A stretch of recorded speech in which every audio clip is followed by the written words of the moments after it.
In today's video, I will show you an easy step-by-step method of how to wind a bobbin on a Singer heavy-duty sewing machine. Let's get started. To do this, you will need a thread reel, a Singer heavy-duty sewing machine bobbin, a pair of scissors, and I like to use the top spindle of the sewing machine. Step 1. Install the top spindle. Step 2. Sit the thread reel on top. Step 3. Unwind the thread and pass it around the thread guide like so. Step 4. Pass the tip of the thread through the tiny hole in your bobbin from the inside to the outside.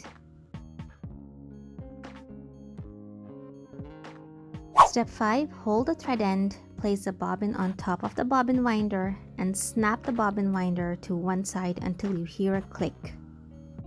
Step 6. Switch on the machine.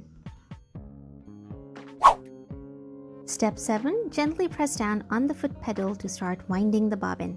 Keep holding onto the end of the thread. Step 8. Snip off the thread end. Step 9. Continue winding the bobbin until it is full. Step 10. Snap the bobbin winder back to its initial position and snip off the thread. Slide the bobbin off. And that's it! Your Singer heavy-duty sewing machine bobbin is now full and ready to go.